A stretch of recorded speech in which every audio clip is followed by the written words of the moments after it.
myself on mute for now.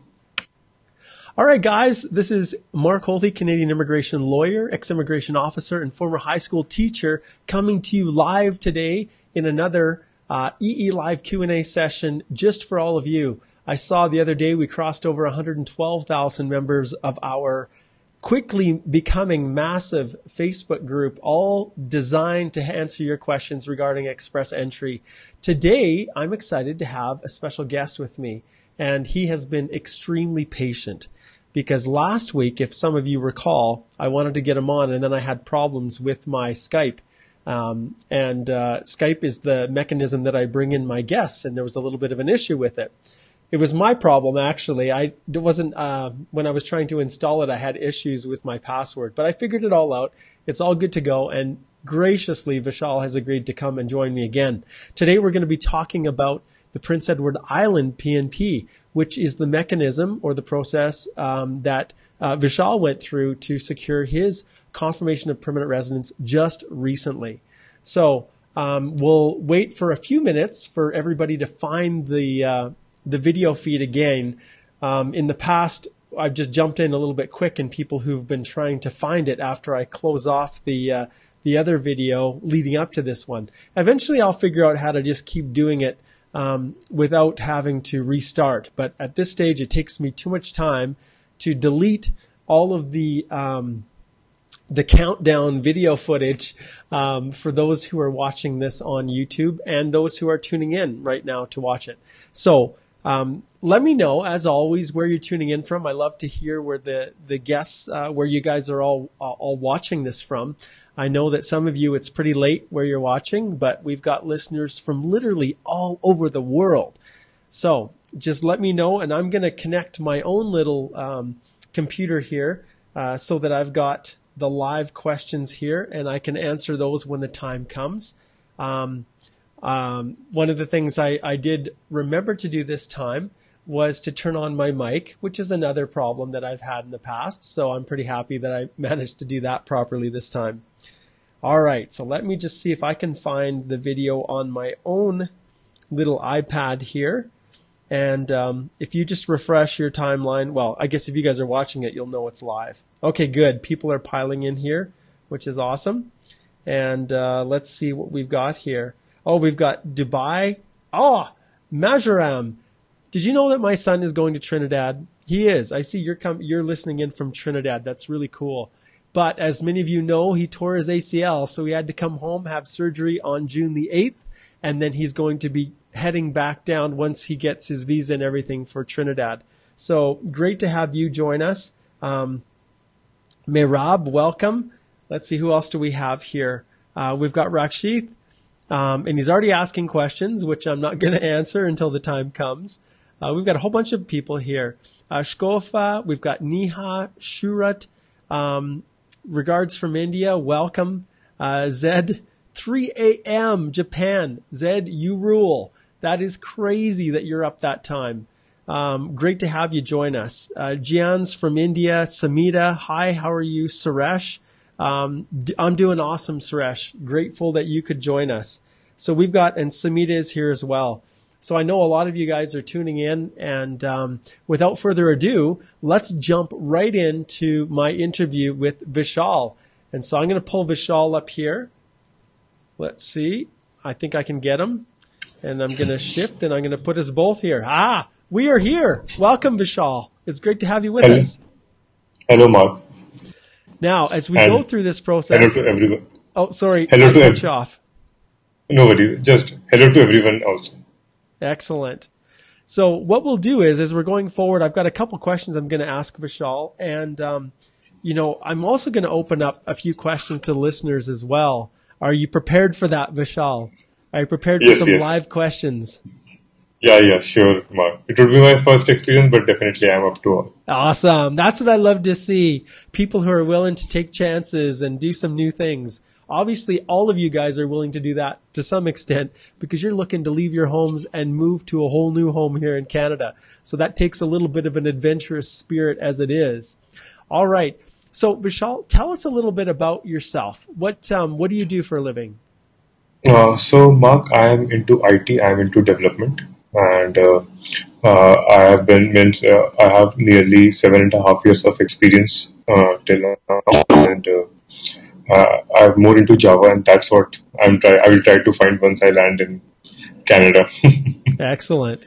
Well, I know one thing I know is that if you have a drive and ambition, that it will result in opportunities. And those who expect things just handed to them are often going to find that it's a lot harder to find a job.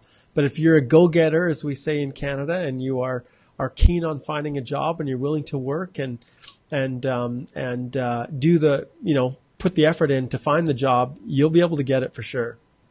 Yes, all right. Yes. So tell us, when did this journey, or at least your decision to come to Canada or to apply to come to Canada, when did that start for you? How long ago was it?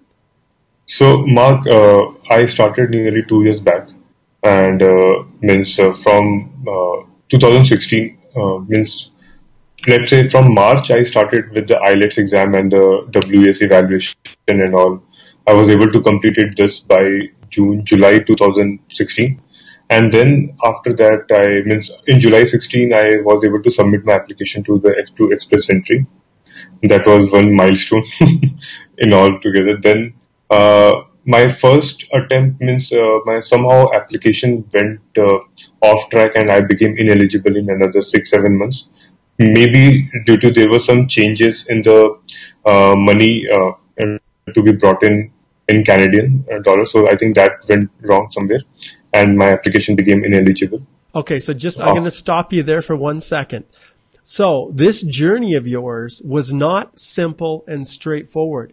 You actually applied and then were found to be ineligible. Yes. And that was as a result of something that you had mistaken, or a little error that you'd made in interpreting what they wanted. And in this case, it related to your funds and what you needed to show, correct? Can you talk a little bit more about that? So what happened that initially what I showed them the funds, it was just the Express Entry application. What I showed them the funds, I think Canadian government CIC has updated their funds requirement somewhere in 2016 and I suppose 17. And that time my application became ineligible, and I was no more eligible to be in the pool. So then I was not sure for some time that what happened wrong, and then in the meantime, many times I had also referenced your page where I got many of the information I looked out there, and then again after a month or so, I again recreated my Express Entry profile and submitted it, and that's when it was in the pool for another 6-7 months, and in the meantime I was also trying out for various provinces through PNP programs. So I was aware of the PEI where we had to send the notification of interest through mail, which I did that multiple times. In fact, how many I tried times? Them. I think I did twice. Bi-monthly I did it. That's so you sure. did it twice a month.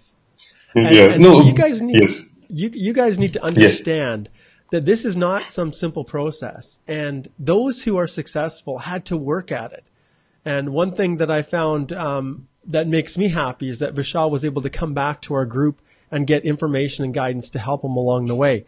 But you're saying initially you went through, did you just submit your profile through just Express Entry, and then did you receive an ITA at that time?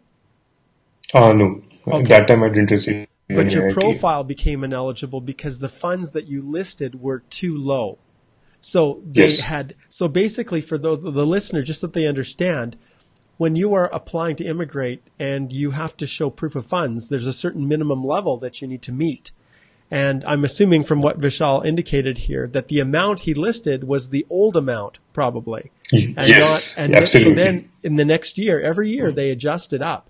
So one tip that you want to pay attention to is to always show more than the minimum that's needed in case that amount goes up and then you don't realize it. So I always like to include a little bit more than the bare minimum. Okay. Yes, absolutely. So then you submitted a new profile, and then you started hunting around for PNPs. you probably looked at everything. Did you Yes. look at Saskatchewan? You looked at, Ontario and all these other places. Yes. So, he said, so in November end 2017, I received a notification from Prince Edward Island. And to be very true, I received a notification. I was not believing that this is true. I thought it's fake. You thought Then it was fake. yeah, and then I had to validate it, that it's original. And then I thought, and I found that yes, it is authentic.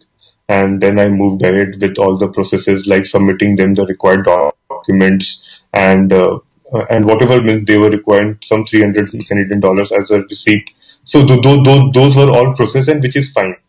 And luckily in January 3rd, I received the ITA. Yeah, The I idea. received yes. So that was the best part. And that was really a dream come true because I had been trying so long. Just I wanted to see how it looks. Yes. Yeah. Now, I've got a question for our listeners because I know that they're going to be thinking the exact same thing that I'm going to ask. So you submitted your profile and Yes. then you applied through the Yes. PNP. Once you received the nomination, did you have to go back and update your Express Entry profile to confirm that you had the nomination to get the 600 points? Or was there something automatically adjusted within your profile that confirmed that you had a nomination from Prince Edward Island? So what happens is that once I receive a nomination from any of the provinces, they ask me to accept it on CIC profile.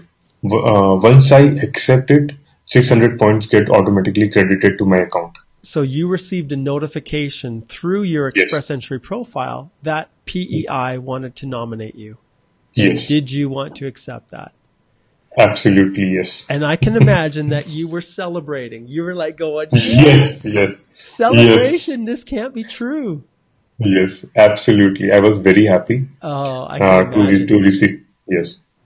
And then I received the ITA, and then the next journey started, which was gathering all the documents, the NOC confirmation letter, and hell lot of things. Those were all required by the CIC in their proper format to be verified for the background verification and all.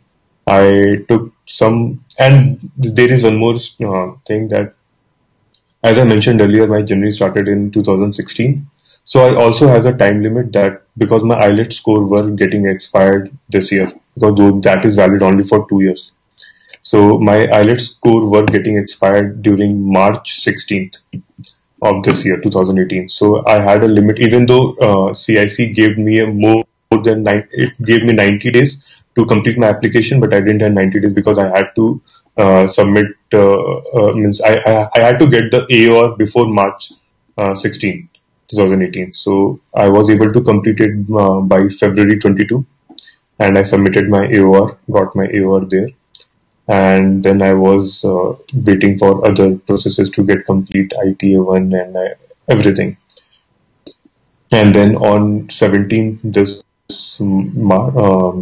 May, I received the PPR, which was another dream come true, to be Yes, very true. that is wonderful. And then Yes. you sent your passports in and you have your Yes. confirmation of permanent residence now. Yes, Mark. So yesterday I received my passport and COPR. Awesome. Awesome. I was Yes. wondering because last week you hadn't received it yet. So now Yes. you are. So that's Yes. super exciting. Okay, tell us about the program within the PEI PNP. Which one did you go through? By program you mean my The, NOC? no, the category through the provincial nominee program, the PEI. Which Yeah. category did you go through? Okay. So I applied as a federal skilled worker, and in that I applied as PNP. Means I received the PNP, and then I was able to get get through all the processes. Okay, perfect. Well, that's awesome. So when you were going through, how many comprehensive ranking system points did you have before your nomination? So I was submitting with my spouse, and me were submitting the application. So combining all the scores, it came around 360, I suppose. Hmm. So we were too far than the to get to be picked up in the Yes. general category. Yes. So yes, so that was the main reason I was looking out for PNP. And so if so, I would give a suggestion to everyone that keep on trying, keep on trying. You don't know when the luck would favor us, and we would be through this, because it's just a matter of chance that it's means sometime it definitely luck will help us. Hmm. It's not. Absolutely. Yeah, there's a little bit of luck, but there's a lot of hard work too. Definitely, definitely. So, Because once I received my ITA, then I saw that means CIC needs proof of whatever information we are filling in. We can't just put anything up there in the application. They need to verify everything, and the most important is the NOC verification letter, the reference letter. That is very much important, and we have to procure it in the right way so that we can prove them that yes, this is what we were doing and we would be. yes, I agree. The document section is the single most important. And for those of you who are tuning in, I have a complete step-by-step guide to doing it yourself. And I just recently updated the document section because the government has been messing around with it a little bit on me.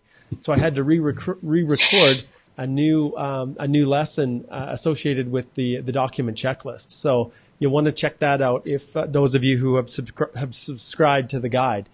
All right. So talk about now you're planning on traveling. So when are you looking at traveling?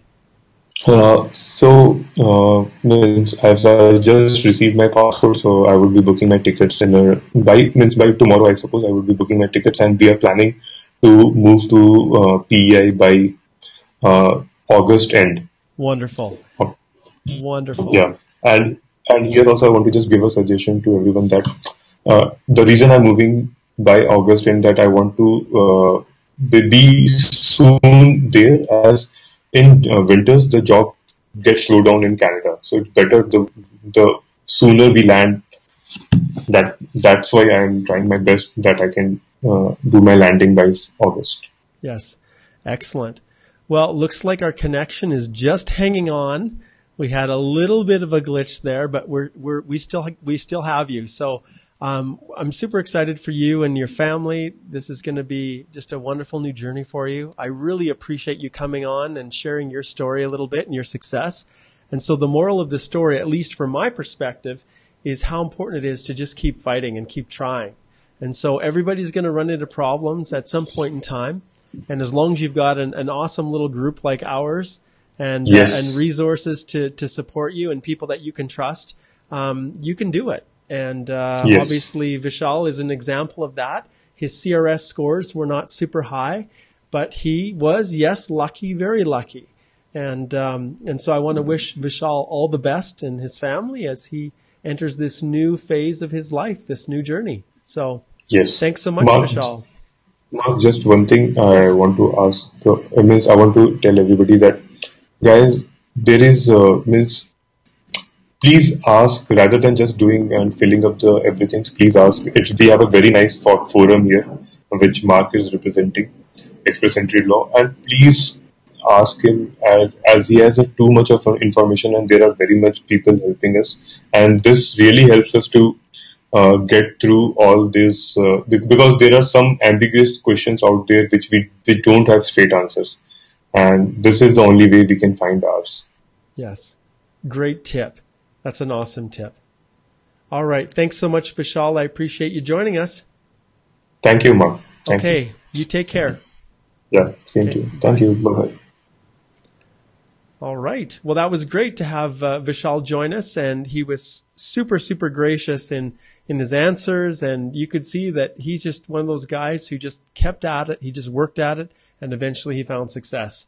And I can tell all of you guys, and I will reiterate once again, that express entry may seem easy on the surface, but there are tons of spots within express entry where you can be confused, where you can be tripped up. And every day I see them as I'm filing applications for my clients. It's only the wealth of background experience and the number of applications that we filed that helps me to make sense of these little changes that the government makes, whether it's changes to the police clearance requirements or whether there's changes within the document checklist. And so lots of times there are things that are just you're not sure how to answer it.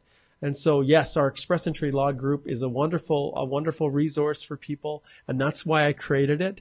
Also, remember, there's always my Express Entry complete step-by-step guide to doing it yourself, and I'll put a link in the within the comments to that, as well as the description. And ultimately, many people who have just run into a wall and are not sure how to deal with something can't find the answer.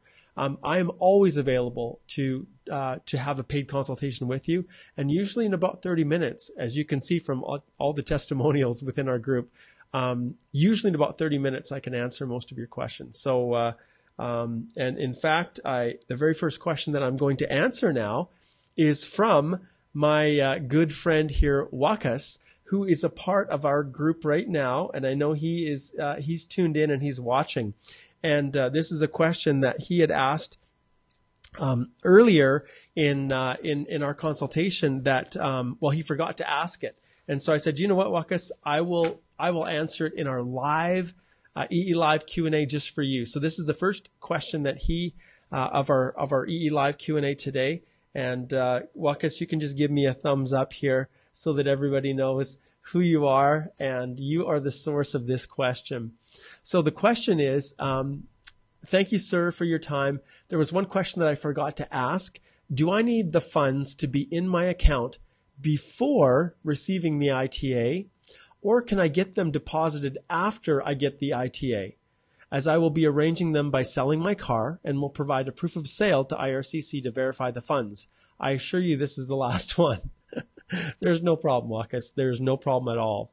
And so this question, when it comes to funds, I always tell my clients that it is a good idea to have those funds in your account and actually build those funds up through your own efforts, through your own work, through your own savings for at least 6 months, and have those in your account for 6 months before you submit your eAPR. Now, when you're filing your profile, you need to indicate how much funds you have. And you never want to say that you have money that you don't. But in the case of Wakas here, who has a vehicle, well, that is yours. So you are safe to put in your proof of funds within your profile. That is the equivalent of whatever assets you hold. I would never want to put a number in there that you don't really have the money for. I would make sure that whatever number you do put in, obviously it has to meet the minimum threshold. Otherwise, you're not going to be eligible for the pool. You won't even be able to submit your application or your profile into the pool unless you can show or that you've listed the minimum proof of funds.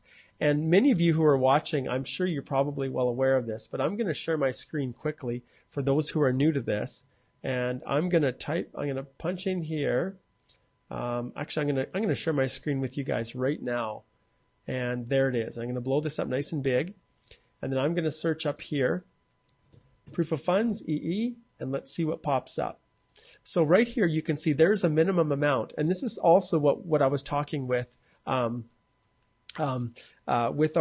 awesome guest today. Every year, it seems like these go up. Now, it isn't always the case. It varies. But this is the amount that you have to have at a minimum in order to even get your profile submitted. And so when you're going through this process, and I'm going to flip out of my screen again. So when Wakas is going through this process, he needs to obviously indicate that he has that funds. But when do you actually need to prove it? Well, at the time in which you submit your eAPR, the government asks us to provide a letter. And that letter has to have certain things on it. So I'm going to jump back here and I'm going to share my screen again. I'm going to blow this back up. And then I think I've had some other situations here. I'm going to go right here and I'm going to search for funds right here. And this is what the government is asking for. They want you to provide a letter. And the letter needs to be printed on your financial institution's letterhead. And it must include your name, the contact information for the financial institution, the account numbers that you have with them, the date each was opened, and this is the key part, the current balance for each account as well as the average balance for the past 6 months. So obviously in the case of Wakas here, where he's trying to claim his, well, basically he has the asset in his vehicle that he's going to sell. Well, it's kind of hard to show that in a letter. So the best case scenario is to be able to show that you've had those funds, at least that average amount in your account for the past 6 months. If you can show that, you're never, ever going to have any issues. That's going to be that's exactly what the government wants.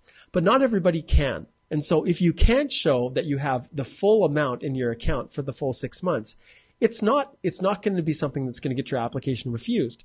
But an officer will then want to know, okay, well, where are the funds coming from? So if you have a cash injection from, say, a vehicle or something like that, then obviously that cash injection, you're going to be able to show where the money came from. Here's my vehicle. I sold it. Here's the bill of sale. And that's where the money came from. It was transferred into my account. Or, maybe you're paid by cash. I'm not sure. It depends on, how you're paid in different countries. But the deposit coming in is from that vehicle, and you can track that. And so that's going to be acceptable. There's not going to be an issue. Others of you will get gifted money from your family. And we've talked about gift deeds in the past and things like that to prove that that is actually your resources. But the key for everybody to understand is that if you've got a letter that meets exactly what we have right here, then that's the best case scenario.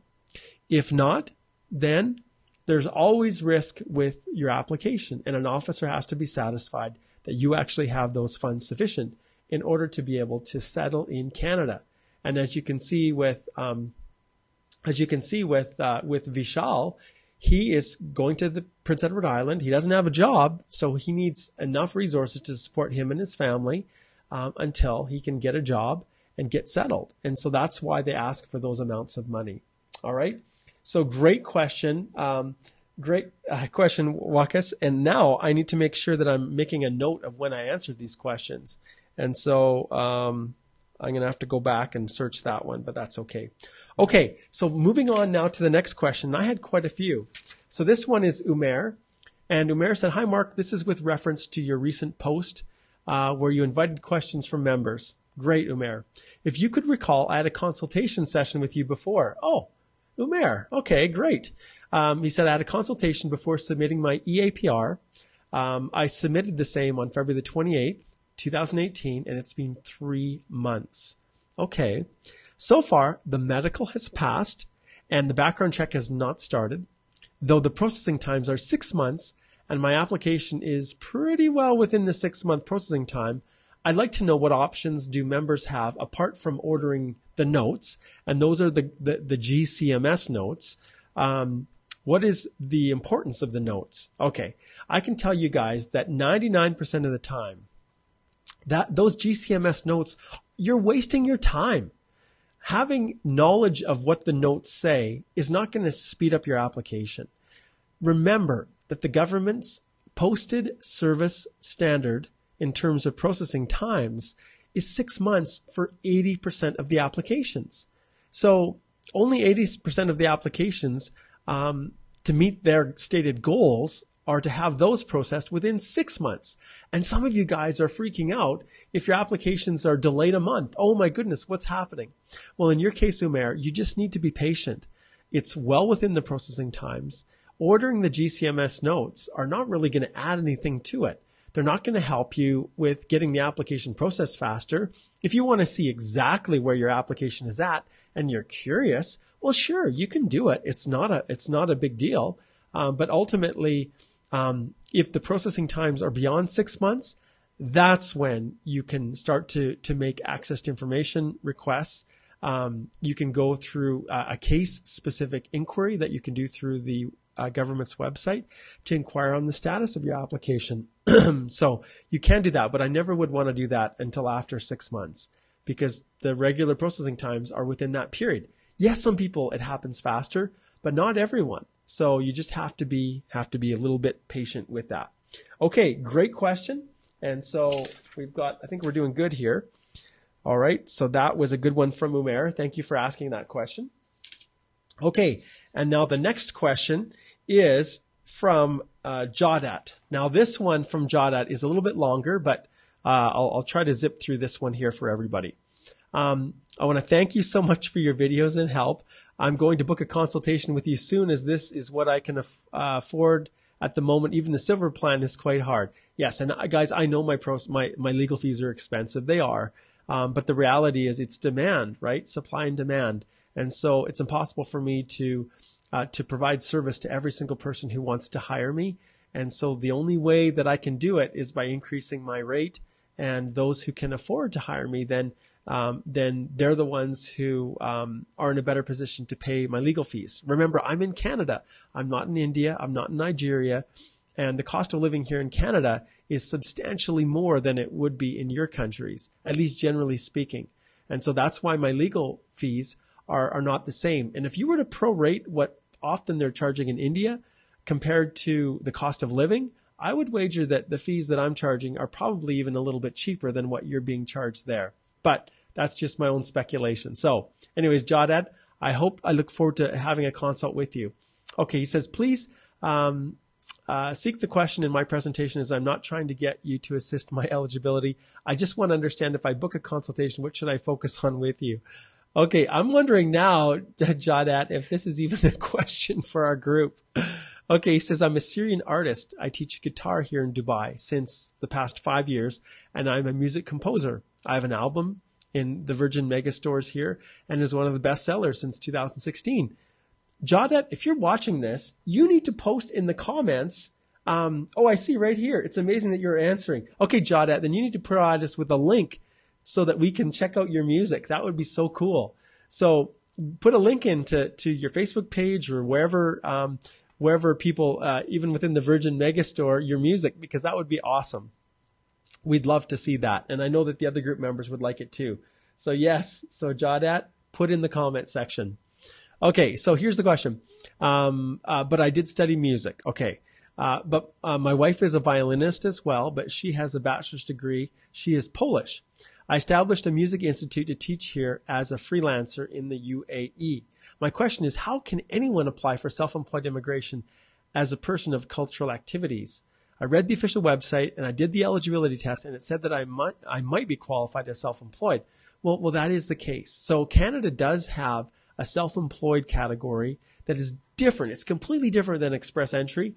And there is a process for going through that. If you are someone who is well recognized as in your field and you're someone of notoriety, then there is possibilities for you to be able to go through that program. But if you're being paid, even if you're doing it as a freelancer and you have your own music institute, if you're being paid, you're still a business owner. And as long as, being a musician is still considered a skilled occupation, and so you may very well qualify. It just depends on all of the other things. It depends on education, all your other human capital. And so, Jawad, I'd be happy to work through it and take a look and see what your eligibility would be. And we can discuss that in the consultation. So don't hesitate to reach out to me.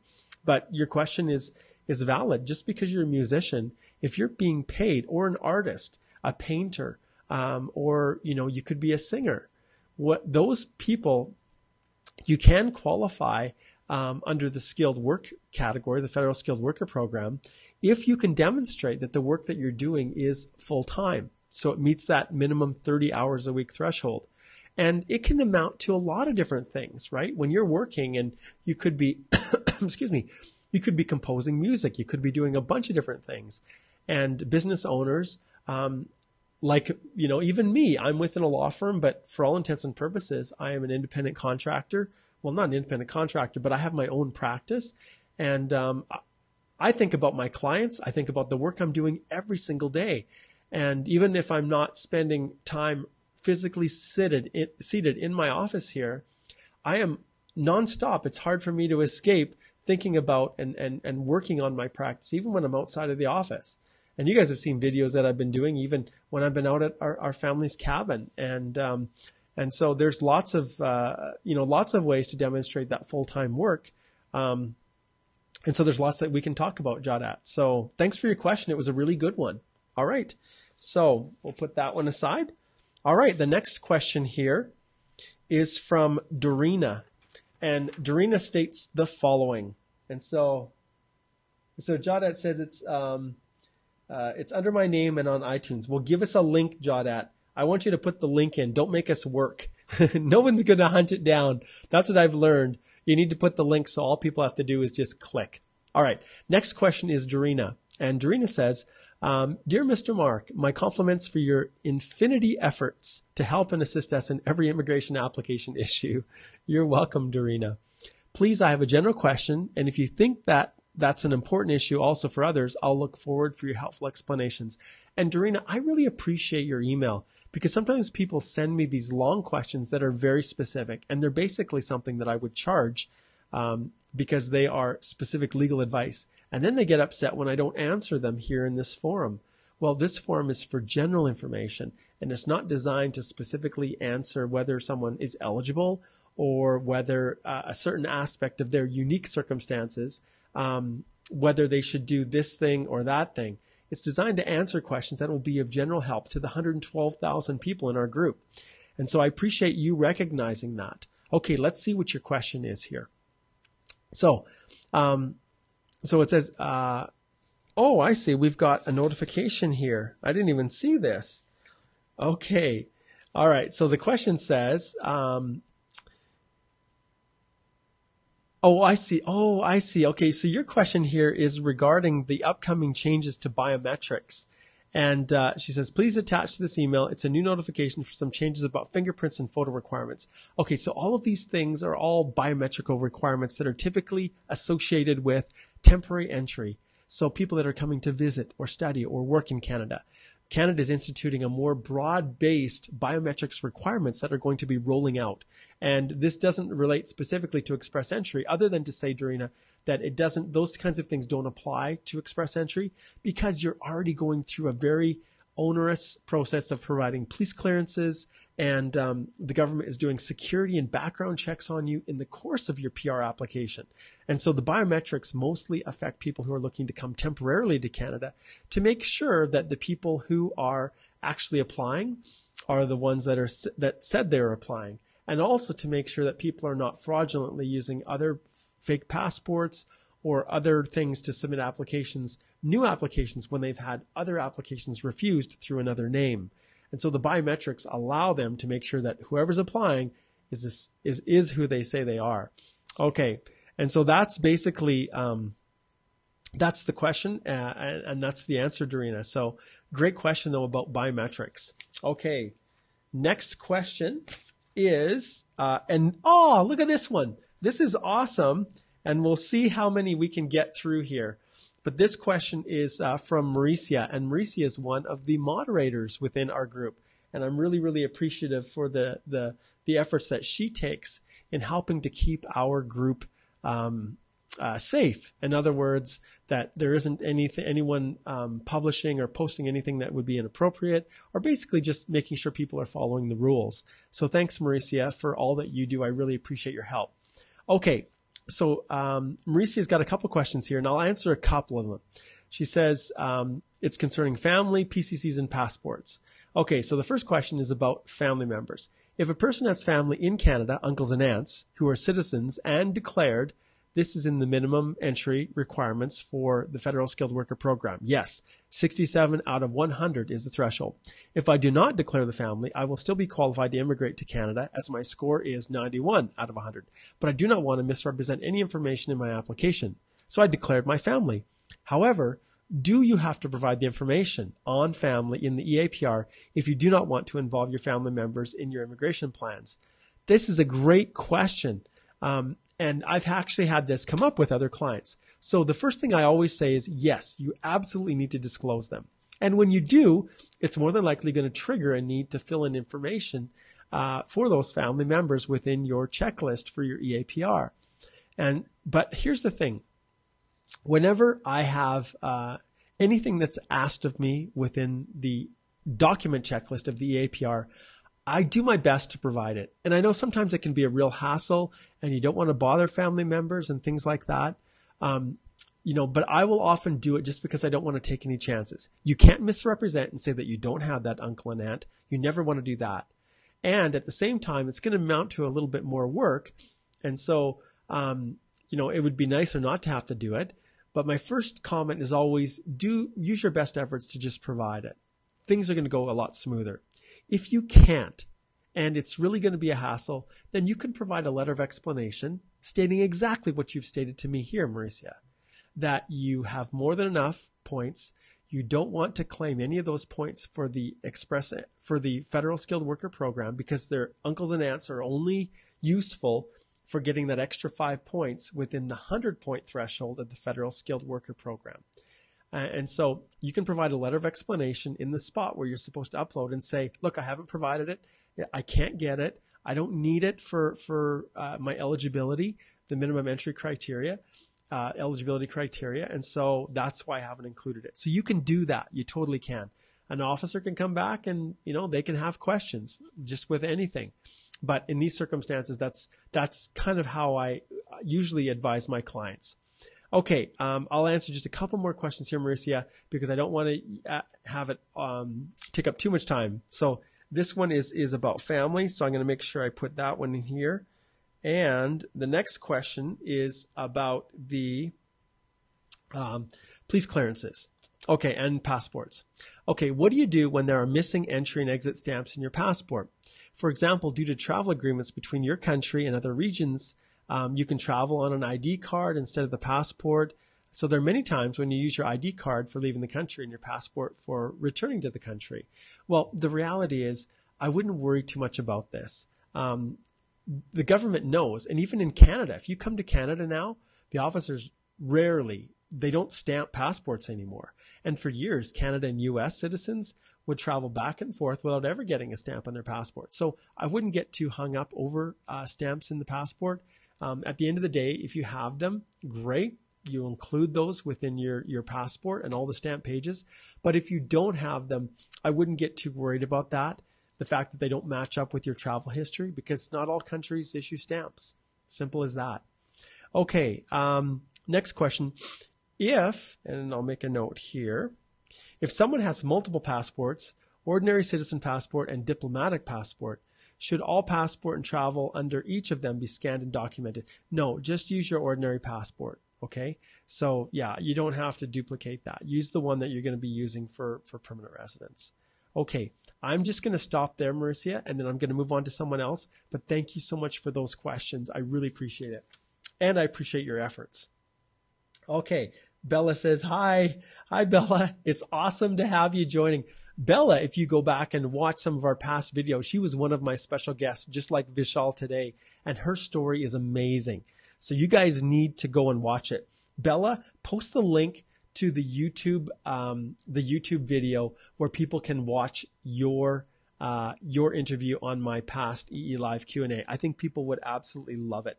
And you'll get to see my namesake, your little boy, who is awesome.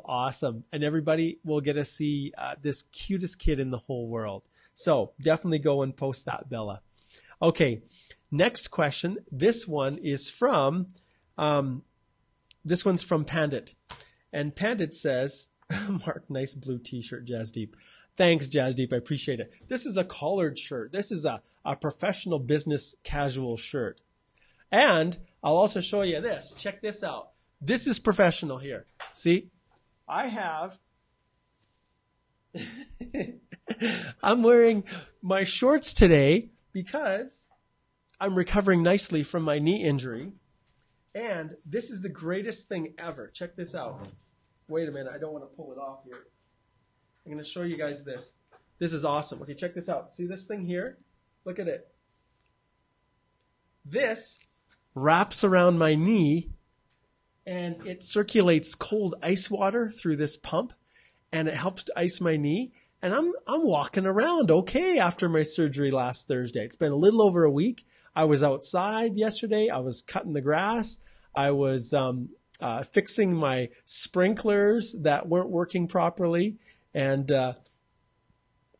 so thanks to that lovely Kodiak cold therapy, it's helping a ton with my healing. So there you go. More information than you guys needed. All right. So today is a short stay. Unfortunately, I don't have any in-person clients today, but I do have a backup pair of slacks here that I use if I need to, if I have a client who's coming in without giving me any advance notice. All right, once again, too much information for you guys. Okay, so here is Pandit, and I better update my timestamp here. This one's 45 because I just wasted a whole bunch of time talking about my blue shirt and my shorts. Okay, hi Mark, hope this mail finds you well. My question for today's EE Q&A are as follow. My spouse is primary and I'm secondary. Okay. Okay. All right. So I'll read this quick and then I'll just address an issue. So my spouse is the primary. Our CRS score is 368. Knock codes, 2175. After, if she's able to increase her score to a CLB 9, it will be 425. And then if he does his WES, it will be 433. So what are the chances for a score of 368? Well, 368 is not going to happen. And as you could see from Vishal, he was around that range. Your only hope is going through one of the PNPs if you are so lucky to be drawn and to be nominated. And so do we have chance to apply for any provinces? Well, it just depends. Every province is different, and I can't go through and give you a full assessment of whether or not you qualify for the provinces. And any advice you wish to give to make it for Canada. Okay, so Pandit, this is a perfect example of a question that really doesn't fit for Express Entry, our Q&A. And the reason is because this is what people pay me for, is to go through and assess their eligibility and give them advice they can trust on, one, whether they ever have a chance of qualifying, and two, things they can do to increase their chances of qualifying. So this one is the exact type of question that people ask me when they're doing a paid consultation with me. So that's the case, Pandit. All right. Next one, and this one's a little bit longer. This one is from AK, and AK says, hi, Mark. I've been following your YouTube videos regarding Canada PR and have found them very helpful on a number of occasions. Thank you so much. And YouTube's actually over 7,000 subscribers now, which is pretty cool because I don't do anything to really market it other than posting videos. I do have a few questions concerning some of my work and education related documents. Okay, so we'll see here because this one is already starting to sound a little bit more specific than our actual general questions that I will answer here in our live Q&As.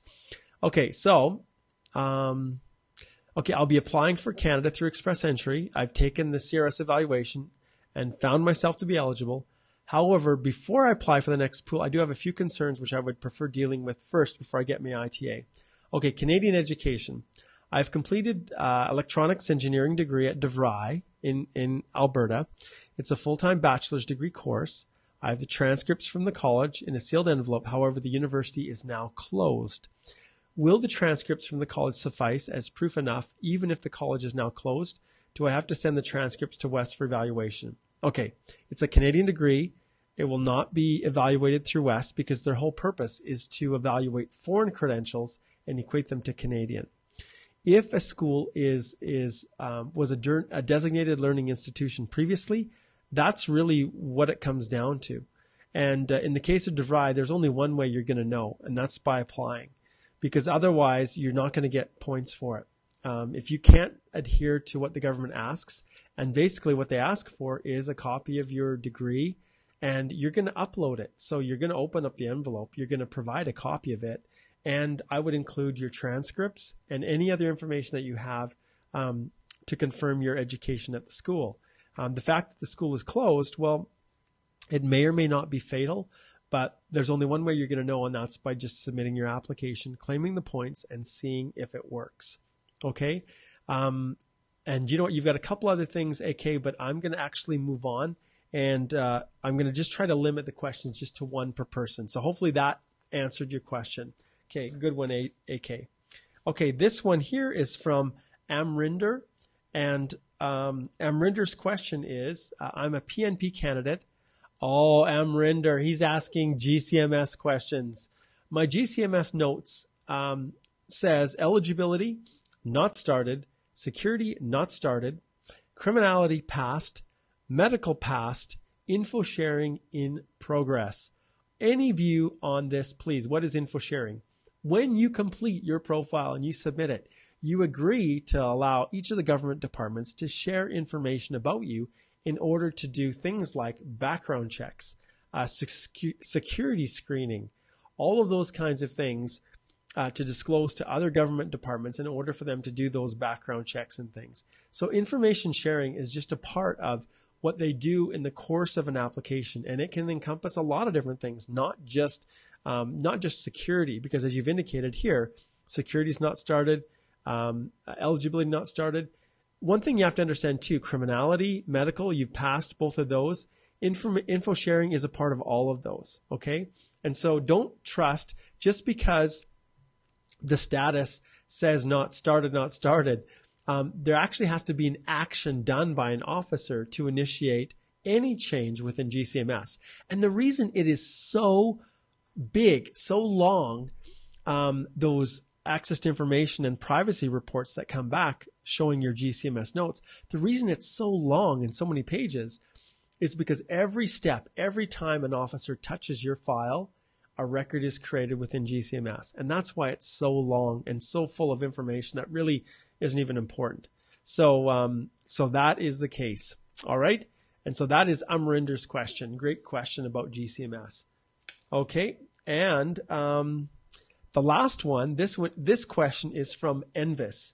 And Envis says, hello, I have a question about your Q&A live today. In case you change your country of residence after the ITA is issued, and consequently after an application for permanent residence is sent by the applicant, so this is the eAPR, does the applicant have to declare this fact? Does this change of residence affect the outcome of the application for permanent residence in Canada? Thank you in advance. So it says changing residence after you get your ITA and after your eAPR has been submitted. Well, when you're going through that process, you have an obligation to maintain a current address with immigration. So if you did change your address, then usually what we do is submit a case-specific inquiry indicating that your address has changed. Now, as all of you guys know, within Express Entry, your application is basically locked in once it reaches the acknowledgement of receipt stage or the completeness stage. And when they do that completeness check, then things are locked in, your address, everything else. They don't worry too much about what happens after. But if they want to get in contact with you, they're never going to mail you anything. Everything is electronic. It's all via email. But notwithstanding all of those things, I still go out of my way to update immigration because you have an obligation to notify them of your current address and contact information. So that's what I do. So good. Thanks, Envis. I appreciate that question. And guys, we had just a slew of awesome questions.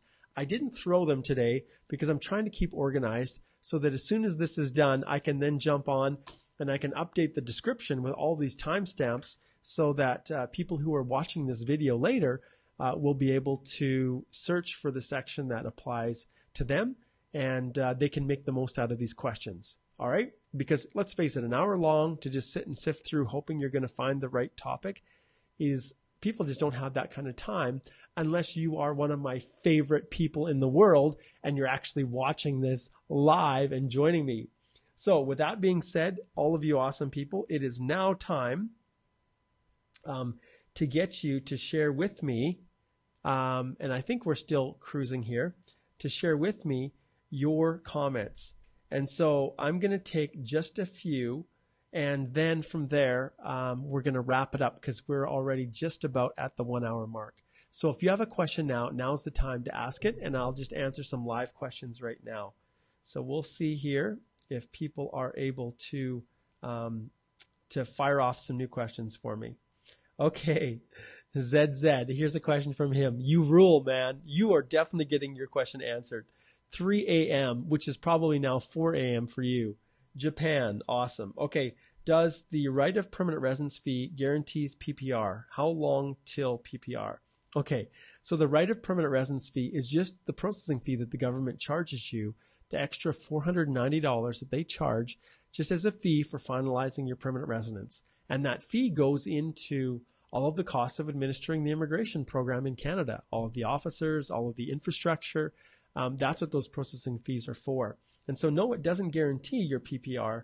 And as we've indicated before, how long till PPR? Well, passport requests, it just depends. If you're asking for PPR, in order to get your permanent residence approved, they process up to 80% under 6 months, just like I indicated before. And when it comes to, if you get your confirmation of permanent residence and now you are looking to get you've received your passport request, to get to that stage, it's right around, it just depends. Every visa office is different. If you're in Canada going through the Canadian Experience class, sometimes that is a lot faster than if you are to go through maybe overseas through the Federal Skilled Worker Program, and your country has a high rate of fraud. Sometimes that takes a little bit longer for them to do the background checks. So I hope that answers your question, ZZ. But thanks so much for joining. I really appreciate it. Okay, let's see. And these questions need to be a little bit smaller. Okay, Gian says, hello, Mark. My wife is the principal applicant, and her previous name was Harpreet Kaur, without any last name on all official documents. But when I'm filing her previous name without last name in the personal details section, an error shows that last name is mandatory. What should I do? Okay, so this is a question that I'm going to have to pull offline because, Gian, it's just a little bit more detailed than normal. And so I'm going to answer this one offline, and then I'll post it in the comment section below your question. So I'll make a note of that for Gian to answer that question. It's just a little bit more involved, and it would take a little bit longer to kind of give you direction. Okay. Okay, Arnish says, I will complete my 1-year Ontario graduate certificate program soon, and I have a bachelor's degree in engineering from India, which is equivalent to a bachelor's in Canada under West. Great. Which option I should select? Should I select bachelor's degree, or should I select 2 or more certificates? One must be programmed for 3 or more years. So here's how it works. And that's actually a really, really good question, because when it comes to your credentials, you are including both your Canadian and your foreign credentials to get your total education. So the proper answer would be 2 or more. And it's interesting. That's a question that I don't think I've ever gotten before. But yeah, if you've got foreign education and Canadian, it's going to be listed as 2 or more if you've got it here in Canada. Now, you're going to get double points because of Canadian education, depending on the length of your program. But yeah, you're free to do that. And I understand that's a great question. That is actually an awesome question. So I'm going to make a note here of our Nish's question, and that was at 57. Okay. All right. Next question. Okay, let's see here. Okay, Envis, I've already answered your question. Okay, Fatima. Fatima says, hello, Mark. What are the requirements for PEI PNP? Okay, is there a cost involved? Can we pre-apply? Is it one of the easier programs to apply? Okay, and Fatima is from South Africa. Fatima, I will put a link as well to the, you can actually just Google it too. Go to PEI PNP and just Google it, and you will get the link to all the information that you need to apply to that program. Okay. Okay. Let's see. Do you know what, guys? I think. Okay. So Ibra says, is it possible to talk about French-speaking programs? No, we're just talking about express entry today. Jawdat says, may I know if we book consultation and we have more questions than what we could discuss in 30 minutes, should we book another 30? So after 30 minutes, I bill on 6-minute increments. So if it's 36 minutes, then I bill a 0.1 more. So I actually start to prorate it after 30 minutes. So you're only billed for the exact time that you need. So if you have just a few questions more than 30 minutes, I don't bill a whole new 30 minutes. It's just that it has to be at least 30 minutes to make it worth our time here in the office. And that's why I do that. Okay. Grab says, sir, I'm stuck on IP1 from last 2 months and my few friends get PPR within 1 to 2 months. What may be the reason behind this? Grab, everybody's processed differently. And excuse me, you can't compare yourself to your friends. It could be a different officer. It could be a whole host of things. And this is one of the greatest challenges I have. Just because it worked a certain way for some other person, they are not then the expert who can then answer all questions, and their experience isn't necessarily reflective of what you're going to experience. So you have to appreciate that everybody is different, and you are still well within processing times, my friend. Okay. All right. So I'm going to end right there with the question from Gaurav. And I want to thank all of you guys for joining me today in my Express Entry Complete Step-by-Step. Well, in my Express Entry Law EE Live Q&A session today. And if you have questions that you want answered, remember all you need to do is send me an email to mholthy@stringham.ca. And don't forget to put EE Live Q&A right here in the subject line, and your questions will be given priority. If there's a little bit of time after leading up to the 1 hour, then I'll try to jump on and answer some questions from the live guests like I did today. But if you want your question answered, the best way to do it is here. Remember, it needs to be a question that is 100% general in nature, not specific. If you have a specific question, then you can book a consult with me anytime, a paid consult, and I'd be happy to help you. All right, this is Mark Holthe today, Canadian immigration lawyer, ex-immigration officer, and former high school teacher, signing off. And I'm wishing all of you guys the very best as you navigate this crazy world that we call Express Entry. Take care.